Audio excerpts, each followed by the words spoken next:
Ya. Kira-kira apa sih yang harus dibenahi di Sumatera Barat ini, yang paling utamanya apa sih Pak?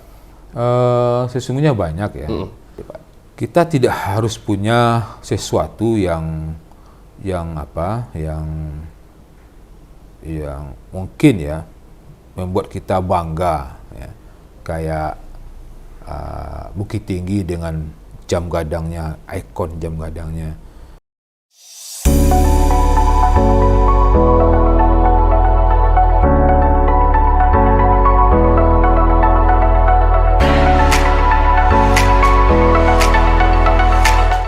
Bismillahirrahmanirrahim. Assalamualaikum warahmatullahi wabarakatuh. Halo Dunsana Sumbar Time dimanapun berada. Kembali hari ini bertemu bersama Ihsan. Setelah sekian lama kita tidak berjumpa karena ada beberapa kegiatan kemarin bersama Sumbar Time juga. Dan sekarang kita sudah berada di program Cari Toloma. Seperti biasa kita di sini akan mengulik-ulik narasumber dan juga tokoh publik yang insya Allah akan memberikan motivasi dan juga harapan kita dapat bermanfaat bagi kita semua. Semoga dengan acara ini dapat membantu para Dunsana dimanapun berada tentang mengedukasi juga, tentang inspirasi, tentang sejarah juga barangkali. Mudah-mudahan ini dapat bermanfaat bagi kita semua. Dan saat ini Dunsana Cari Toloma, Ihsan sudah berada di kediaman salah seorang tokoh publik dan juga politikus di ranah Minang yang mana berasal dari Luak 50, yaitu sudah bersama Ihsan sekarang Bapak Supardi. Assalamualaikum Pak. Waalaikumsalam warahmatullahi wabarakatuh. Apa kabar Pak? Kabar baik. Alhamdulillah sehat ya Pak ya. Alhamdulillah, dan selamat siang juga untuk para pemirsa Cerita Ulama Sumbar Time. Oke. Dan Dunsana Cerita Ulama, daripada berlama-lama langsung saja kita mulai obrolan menarik yaitu tentang Cari Toloma kita bersama Bapak Supardi. Langsung saja kita mulai obrolannya ya Pak ya. Iya. Gimana sih Pak kira-kira kesibukan Bapak dulu sebagai Ketua DPRD akhir-akhir ini? Kan tentu saja ini lebih sibuk daripada jabatan sebelumnya. Iya. Saya izin buka masker ya, Iya, karena Pak. kita cukup berjarak ya. Oke Pak. Sesungguhnya kesibukan kita, baik itu sebelum menjadi Ketua DPRD maupun setelah menjadi Ketua DPRD hampir sama.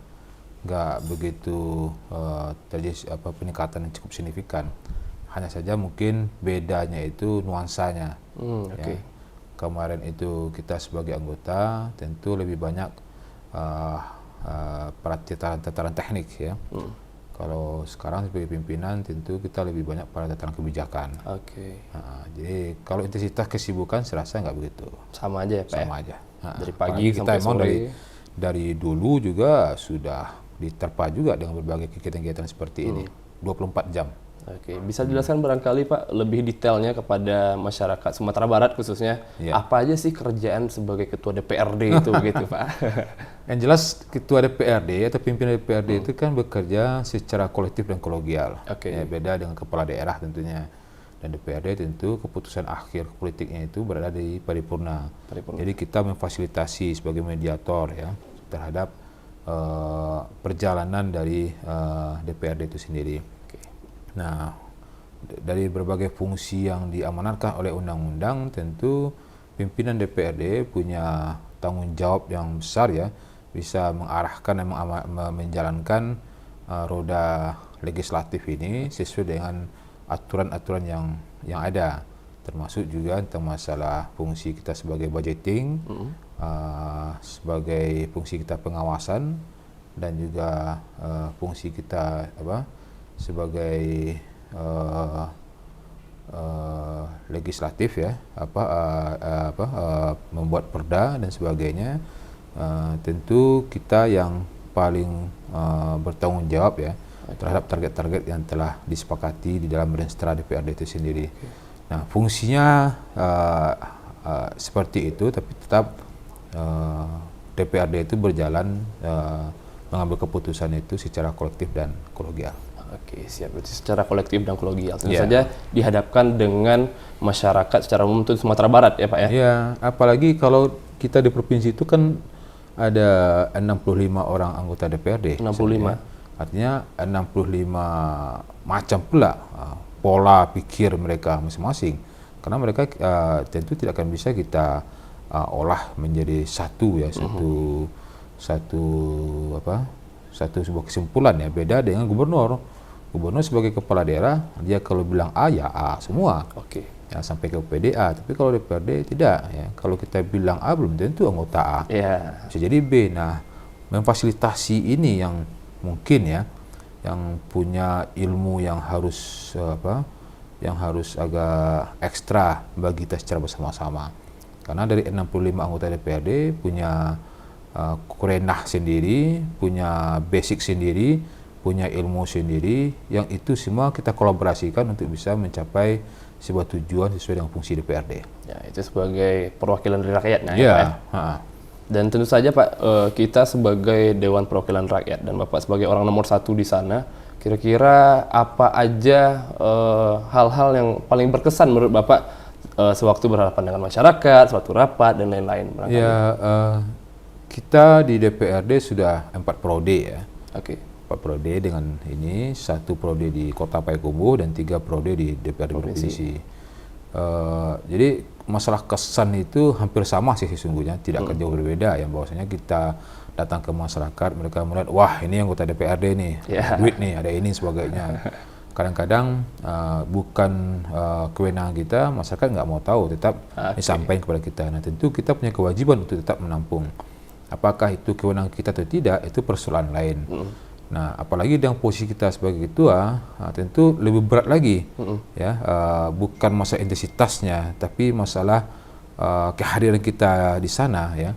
Tentunya harapan masyarakat jauh lebih banyak, ya, bertemu dengan ketua DPRD, sekarang kan ketua juga bisa menentukan segalanya, segala-galanya. Padahal itu tentu tidak, seperti mana kita sampaikan tadi, DPRD itu berjalan memiliki kebijakan itu tetap pada keputusan paripurna dan dia memegang prinsip kolektif dan kolegial. Oke, siap. Barangkali untuk Dunsana Cerita Lama yang nggak tahu apa aja sih kerjaan DPRD itu, udah jelaskan sama Pak Supardi, ternyata tidak mudah menjadi seorang anggota dewan, apalagi dengan ranah Minang yang cukup ribet ini ya Pak ya. Ya. Dan mungkin pertanyaan berikutnya Pak, kira-kira apa sih yang harus dibenahi di Sumatera Barat ini, yang paling utamanya apa sih Pak? Sesungguhnya banyak ya. Dari tahun-tahun ke belakang ya, sesungguhnya kita harus akui juga bahwasanya Sumatera Barat mengalami semacam penurunan ya, baik itu dari sisi kualitas sumber daya kita dibandingkan sebelumnya ya, income per kapita kita dan lain sebagainya. Nah, artinya sesungguhnya kita kembali kepada filosofi ya, filosofi dari orang Minang itu sendiri. Orang Minang itu kan pantang menyerah. Ya, orang Minang itu punya semangat ya, bagaimana mereka itu bisa hidup ya tanpa harus tergantung dengan orang lain. Jadi orang Minang itu adalah berjiwa mandiri. Di samping orang Minang juga punya entrepreneur, sehingga ketika mereka merantau dan kemanapun mereka tetap bisa hidup. Karena memang basic orang Minang itu adalah entrepreneur. Dan memang mereka dibekali dari kampung hal-hal seperti itu. Nah ini mungkin yang saat sekarang ini sudah mengalami penurunan. Nah saya lebih tertarik sesungguhnya daripada kita bicara tentang masalah bagaimana prestasi sumber daya alam dan sebagainya itu, saya lebih tertarik sesungguhnya kita kembali kepada habitat kita selaku orang Minang. Karena keunggulan orang Minang itu dibandingkan dengan provinsi-provinsi lain seperti itu sesungguhnya. Dekade 50 atau 60 atau mungkin terakhir itu 70-an lah ya. Orang Minang menguasai banyak provinsi. Tidak hanya di Jakarta ya. Di kota-kota besar itu boleh dikatakan orang Minang cukup populer. Dan dia menguasai tidak hanya ekonomi, politik dan lain sebagainya dikuasai oleh orang Minang di perantauan. Nah, sekarang kan itu tinggal sejarah. Ya, tinggal sejarah, bahkan berbagai tempat-tempat transaksi keuangan di Jakarta kayak di Tanah Abang, Senen, Lodok dan sebagainya yang dahulu itu basisnya orang Minang sekarang udah mulai tersingkir. Nah, itu kan sesungguhnya karakter kita, kultur kita ya, yang sudah diambil oleh yang lain kan. Nah, kenapa itu bisa terjadi? Ya karena basic tadi itu di ranah Minang itu ada sesuatu yang kita harus evaluasi kembali. Apa sih yang harus kita lakukan? Apa sih yang harus kita evaluasi ya sebagai masyarakat orang Minang yang punya jati diri spesifik ya beda dengan provinsi-provinsi lain. Nah, mungkin ini yang perlu kita diskusikan, kita coba menggali lebih dalam. Saya yakin percaya kalau ini bisa kita konsentrasikan, pasti kita akan menemukan kembali jati diri kita selaku orang Minang. Ya, berarti kendalanya lebih ke sumber daya manusianya ya Pak ya? Ya, karakter kita. Oke. Berarti karakter kita di Minangkabau atau di Sumatera Barat itu sudah mulai menurun dan barangkali jiwa-jiwa perjuangannya tidak seperti dulu lagi, begitu Pak? Ya, artinya dari kondisi yang ada ya, dibandingkan dengan kondisi-kondisi yang lampau. Apalagi persaingan teknologi yang semakin canggih ya. Nah, ini tentu membuat kita agak lebih ekstra ya. Kita kan bersaing tidak hanya dengan sesama kita, tapi juga sesama provinsi ya dan lain sebagainya. Nah, saya ingin juga contohkan misalkan pertumbuhan ekonomi kita dibandingkan dengan provinsi-provinsi lain mungkin hampir sama ya. Tapi yang membedakan kita itu adalah perputaran uang yang ada di Sumatera Barat itu nyaris sangat sedikit dibandingkan dengan provinsi-provinsi lain. Apalagi Riau, Jambi, Bengkulu itu yang sesungguhnya yang kita kenal 10 tahun yang silam itu masih jauh di bawah kita. Sekarang nggak bisa lagi, ya nggak bisa lagi seperti itu. Ya, artinya memang dari segi perputaran uang, income per kapita kita dan sebagainya. Nah, itu cukup mengkhawatirkan sesungguhnya bagi kita ya. Apalagi mungkin para pemirsa yang basicnya adalah para ekonom akan sangat memahami betul dengan kondisi seperti ini. Jadi kira-kira apa sih Pak langkah-langkah tercepat yang harus diambil dalam hal ini? Saya lebih cenderung bahkan di pemerintahan provinsi sendiri saya sering menyampaikan kepada gubernur ya, Pak Wagub juga, kepada Prokopimda, kepada teman-teman juga saya sering menyampaikan bahwasanya kita tidak mungkin tergantung dengan orang lain. Ya. APBD kita nggak mungkin tergantung dengan APBN. Meskipun secara kasat mata APBD kita yang 7 triliun sekarang ini itu lebih banyak didominasi oleh dana dari pusat. Pusat. Kita cuma pendapatan asli kita nggak lebih daripada sekitar 2,2 triliun. Nah, begitu sangat tergantungnya kita dengan pusat, itu membuat kita semakin lemah. Ya. Kita kan nggak tahu pusat seperti apa. Ya. Andai kan nanti pusat mengalami sesuatu dengan tanda kutip ya, secara pendapatan mereka juga mengalami penurunan, tentu juga akan berakibat di Sumatera Barat. Nah, sementara kebutuhan kita itu kan semakin hari semakin terus bertambah. Nah, kita tidak pernah berpikir bagaimana bisa meningkatkan pendapatan tadi itu. Nah, pendapatan yang saya bilang tadi itu tak lebih daripada 90% itu dari pajak kendaraan. Ya, artinya siapapun pasti bisa. Ya. Nah, kita ingin sesungguhnya pendapatan kita itu tidak didominasi oleh pajak kendaraan. Tapi para sektor-sektor lain, aset, ya, tentang masalah ini kerjasama, sumber daya alam dan sebagainya. Karena walau bagaimanapun kalau kita coba melirik agak sedikit ya, sesungguhnya Sumatera Barat juga tidak akan kalah jauh dengan Riau. Riau kita kenal dengan kota dunianya minyak. Ya, tapi Riau kan hanya minyak dengan kebun ya. Nah, kita di sini ada emas ya. Kita kaya dengan tambang. Kita juga kaya dengan kebun. Pariwisata juga jangan ditanya lagi pariwisata. Artinya kita sesungguhnya lebih kaya dengan provinsi-provinsi lain. Nah, kalau ini tidak kita coba evaluasi dan kita tingkatkan, khawatir kita nanti tahun-tahun berikutnya kita akan di bawah provinsi-provinsi yang lain, termasuk juga mungkin provinsi Jambi, Bengkulu dan sebagainya. Kalau ini tidak kita antisipasi dari awal. Oke, menarik. Ini pemirsa Cerita Lemak dimanapun berada. Jadi mulai terlihat apa aja kendala yang terjadi di Sumatera Barat, begitu ya Pak ya? Iya. Kita bergeser sedikit ke kampung halaman tercinta, Luak 50. Pandangan Bapak? Ya, Luak 50 ini kan bagi saya ya sebagai putra asli sini cukup menarik dibandingkan dengan tentunya dari daerah lain ya. Karena kita memandang mungkin ya karena kita lahir besar di sini, dari sisi kita dari karakter kultur masyarakat kita itu memang dari awal sudah diajar untuk bisa berdikari ya, mandiri. Nah, itu bisa kita saksikan berbagai UKM-UKM yang hadir, baik itu di Payakumbuh dan 50 kota, itu nyaris kehadiran mereka itu tak lebih daripada kemandirian mereka sendiri tanpa sentuhan dari pemerintah sendiri. ketika mereka besar, maka besar mereka itu betul-betul karena jiwa entrepreneur yang memang dibangun dari kecil oleh mereka, orang tua dan sebagainya. Beda dengan daerah-daerah lain tentunya. Kalau Payakumbuh kita kenal dengan kota kuliner ya, kotanya hidup saban malam, banyak, ya. tidak kenal hari Minggu atau hari Sabtu, ramai terus, dan itu dikenal oleh berbagai daerah di Sumatera Barat, Riau, Jambi dan sebagainya, bahwasanya Payakumbuh ini adalah kota yang semaraknya itu hidupnya itu malam. Nah, tentu kondisi ini tidak tercipta dengan seketika. Dia pasti berproses dari puluhan tahun ke belakang ini, dan sekarang inilah muncul bahwasanya Payakumbuh ini memang sebuah kota kuliner yang jarang dimiliki oleh kota-kota lain, apalagi di Sumatera Barat. Dan lagi-lagi tumbuh kota kuliner itu pun itu mereka tumbuh dengan sendirinya. Ya.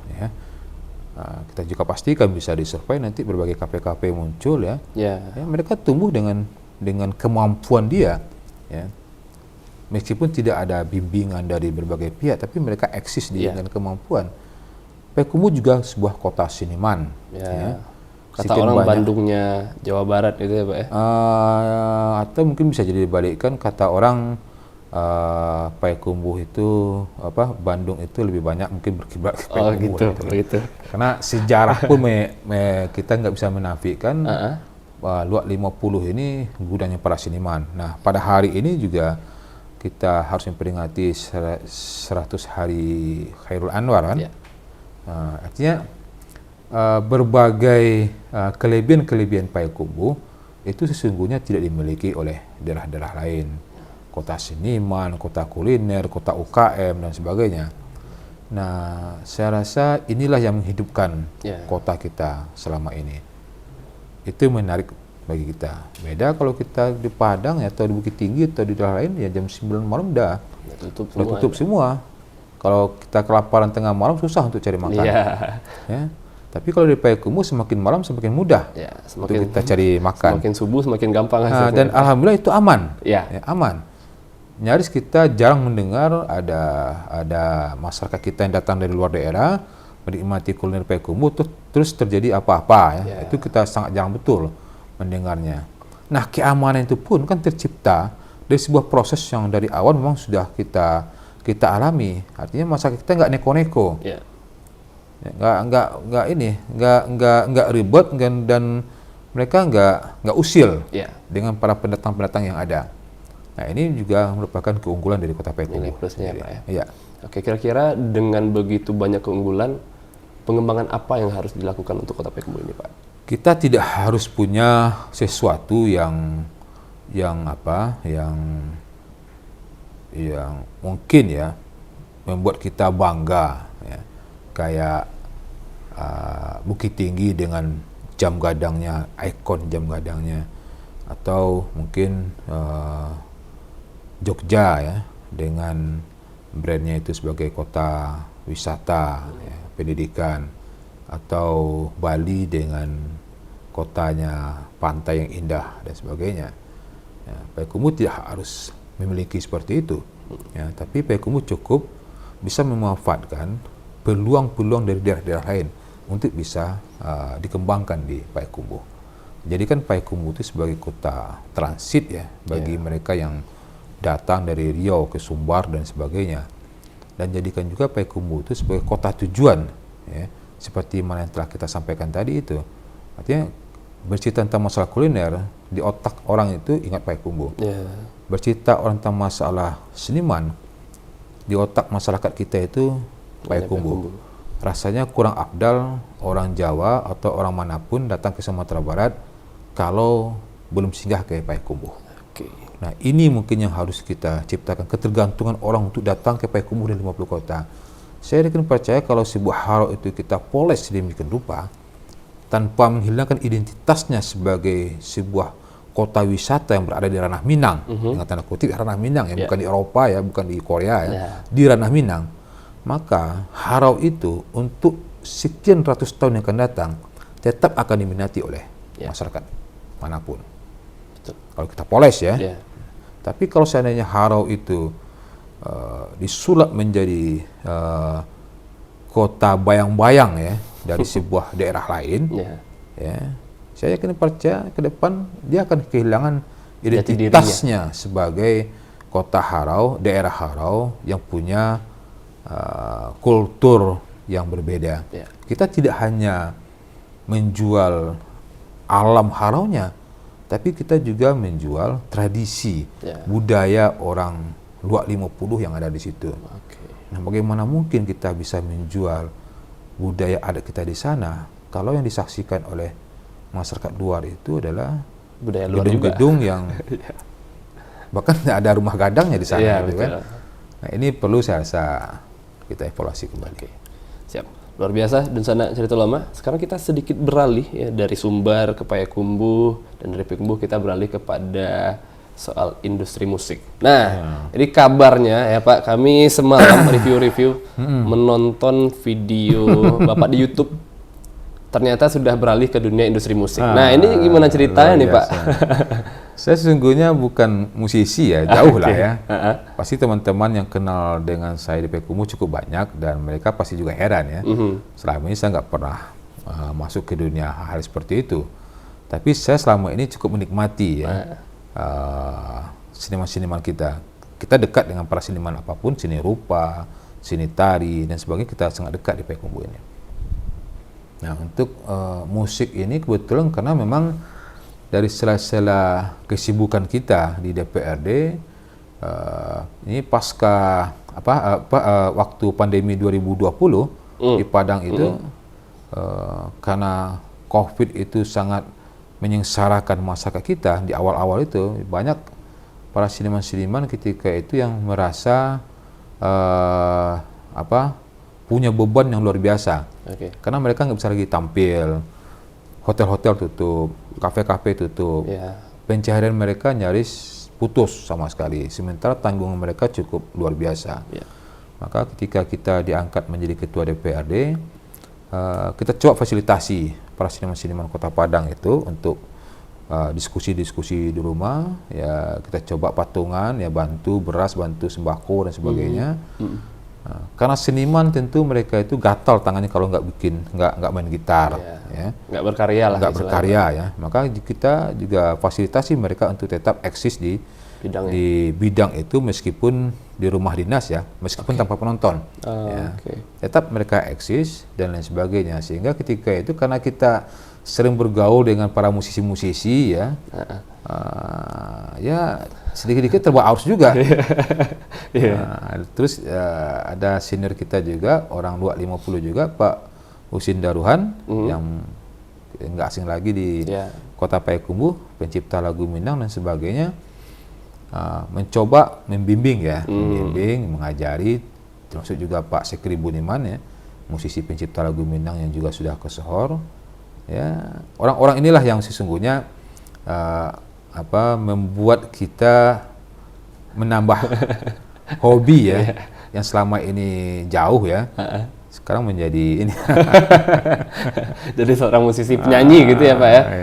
Oke, luar biasa. Tadi semalam kita juga sempat bercerita sama teman-teman di Sumbar Time. Ternyata ada salah satu lagu yang merupakan kisah Bapak dari kecil sampai sekarang. Itu judulnya kalau tidak salah ini saya catat, Pai Dipangka Manih Ujiongyo. Bisa diceritakan sedikit itu tentang lagunya? Ya, Pak? Saya rasa semua orang Payakumbuh tahulah dengan saya sejak kecil ya sampai dewasa ya. Hidup nggak jauh beda dengan teman-teman di pasar ya. Serba kekurangan, bergaul dengan berbagai kalangan ya. Ketika kecil-kecil juga nakal, ya, sampai dewasa juga seperti itu. Ya, pernah juga mengecam masuk bui dan sebagainya. Itu merupakan pengalaman yang cukup menarik bagi saya. Dan kita alhamdulillah bersyukur bisa tamat SLTA ya, STM ya. Dari SD, ST ke STM yang notabene-nya itu cowok semua ketika itu kan. Artinya memang pergaulan kita agak inilah, agak garis keras ya Pak. Iya. Nggak ada satupun yang bisa membayangkan ya tahu-tahu saya menjadi anggota dewan. Iya. Ya. Nah, tamat sekolah kita juga aktif di berbagai organisasi, bahkan saya juga aktif di LSM, NGO. Yang kala itu di Orde Baru, NGO itu merupakan momok yang sangat menakutkan ya. Bahkan ada istilah OTG ya, organisasi tanpa bentuk, OTB ya, tanpa bentuk, bisa ditembak tanpa proses hukum ya ketika Orde Baru dulu. Saya bahagian dari itu. Saya rasa mungkin Sumatera Barat belum ada NGO, kecuali NGO yang saya naungi. Kita ikut juga demo buruh di Medan dengan Pak Mukhtar Papahan almarhum. Kita juga ikut demo di Jakarta dan lain sebagainya. Yang ketika itu beda suasana demo dengan sekarang ini. Ya, kalau dahulu Orde Baru itu kan betul-betul dihantam semua kan. Nah, saya bahagian dari itu ketika muda-muda. Nah, inilah sesungguhnya yang membuat orang-orang nggak yakin bahwasanya saya bisa terlibat politik. Yang sebahagian besar kalangan NGO itu adalah anti politik.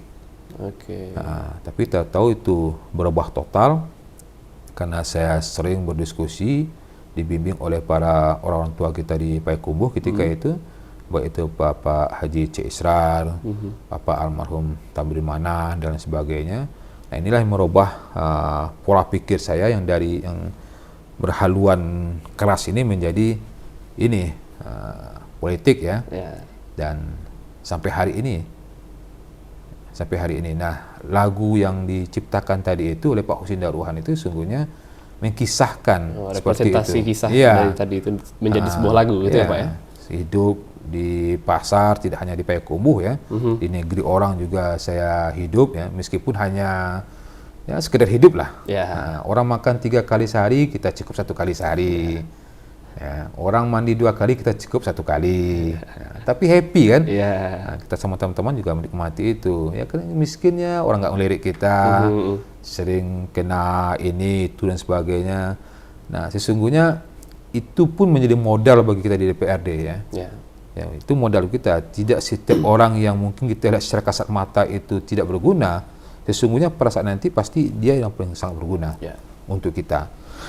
Karena kita berputar terus, nggak ada satupun yang bisa memastikan apakah kita bisa sukses atau tidak, kecuali Allah.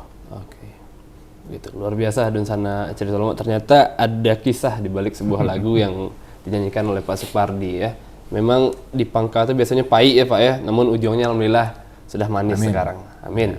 Dan Pak, mungkin kita sudah sampai di akhir pertemuan kita. Sebelum kita tutup, mungkin bisa disampaikan dulu closing statement ataupun harapan untuk Sumatera Barat ke depannya, Pak. Ya, kita tentu berharap banyak Sumatera Barat ke depan bisa lebih maju, lebih mandiri ya, dan lebih bisa bersaing dengan provinsi-provinsi lain. Sumbar merupakan identik dengan ranah Minang. Dan kita punya kekayaan yang sangat luar biasa yang bisa kita manfaatkan sampai ke anak cucu ke depan.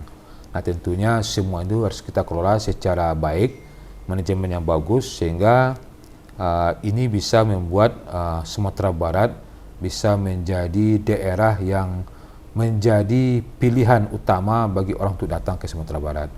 Kemandirian kita di dalam membangun tentunya merupakan syarat mutlak untuk bisa kita lebih berjaya ketimbang kita harus tetap tergantung dengan orang lain. Nah, kemandirian itu sesungguhnya sudah merupakan kultur kita sejak awal. Tinggal lagi kita kembali ke pangkalnya, ke dasarnya, dan saya yakin percaya insya Allah dengan kesemangat kita bisa bersama-sama, kultur mandiri kita itu akan bisa kita kembalikan. Terima kasih. Satu lagi Pak, pesan untuk generasi milenial. Dan pada saatnya nanti tentu Sumatera Barat akan dihandle oleh para milenial. Dunia mereka dengan dunia kita tentu sangat berbeda. Dan saya yakin percaya tentu para milenial lebih agresif, lebih berinovasi ya dalam membangun daerah. Tapi harus ingat bahwasanya semakin terbuka peluang maka tantangan juga akan semakin besar ya. Apalagi dengan teknologi yang serba canggih ini. Kita berharap para milenial generasi muda untuk bisa belajar bagaimana menata kehidupan ini dengan para orang tua terdahulu, meskipun zaman kita berbeda, tapi pada saatnya nanti sesungguhnya hampir sama. Oke, San? Siap Pak. Thank you ya. Luar biasa dan Dunsana Cerita Lama, alhamdulillah. kita akhirnya bertemu juga dengan Bapak Supardi, Ketua DPRD Provinsi Sumatera Barat yang cukup sibuk sebenarnya, namun meluangkan waktu untuk kita, dan mudah-mudahan apa yang beliau sampaikan dapat bermanfaat bagi kita semua, baik tulisan pribadi maupun Dunsana Caritul Ulama dimanapun berada. Jadi sekali lagi kami ucapkan terima kasih Pak sudah membersamai kita hari ini. Mudah-mudahan sukses selalu Pak. Sukses untuk Sumber Time. Amin. Ya, mudah-mudahan Bapak juga selalu sehat dan amanah di posisi sebagai pimpinan Dewan Perwakilan Rakyat di Sumatera Barat ini ya Pak ya.